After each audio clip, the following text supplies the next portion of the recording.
لله رب العالمين والصلاة والسلام على سيد الأنبياء والمرسلين اما بعد.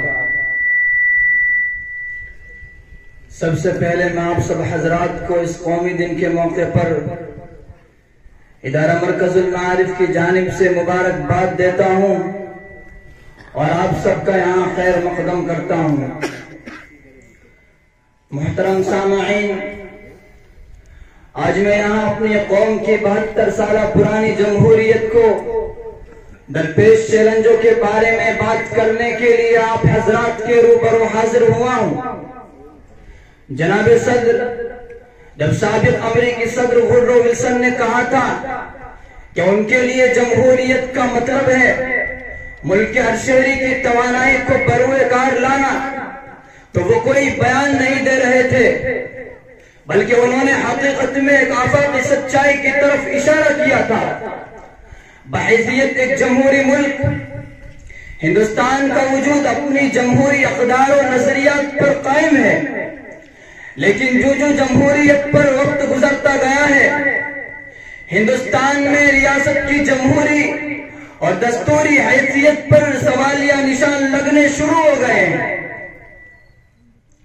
یہاں پر آئین کی بالادستی کٹگرے میں کھڑی ہو گئی ہے، اور جمہوریت کے 72ویں جشن کے دن ہم ایک بار پھر یہ پوچھنے پر مجبور ہیں کہ یہاں واقعی آئین ہند کی بالادستی ہے. ان سوالات کا سب سے بنیادی سبب یہ ہے کہ یہاں جمہوریت کے چاروں بنیادی ستون عاملہ، مقننہ، عدلیہ اور ذرائع ابلاغ سب کے سب اپنے آئینی کردار سے ہٹنے لگے ہیں.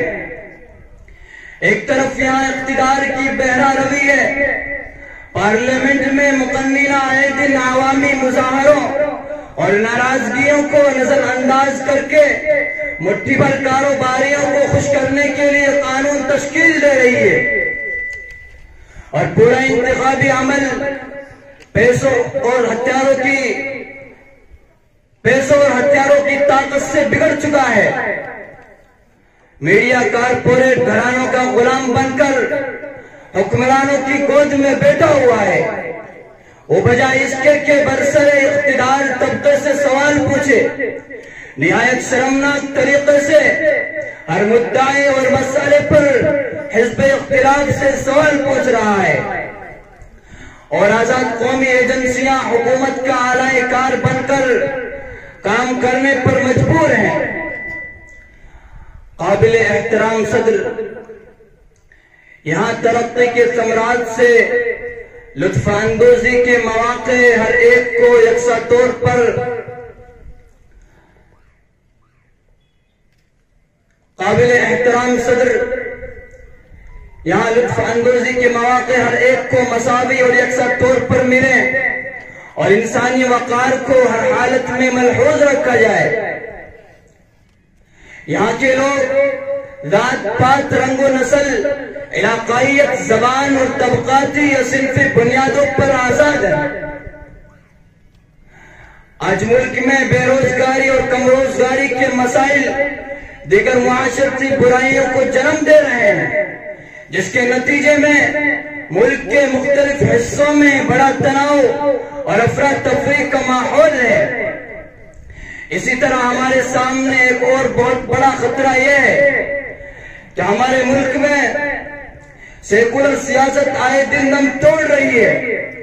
مذہبی احساس ہماری سرگرمیوں کا مرکز بن رہا ہے. حکومتی اور عدالتی فیصلے اکثریتی طبقے کے رجحان سے متاثر ہوتے ہیں.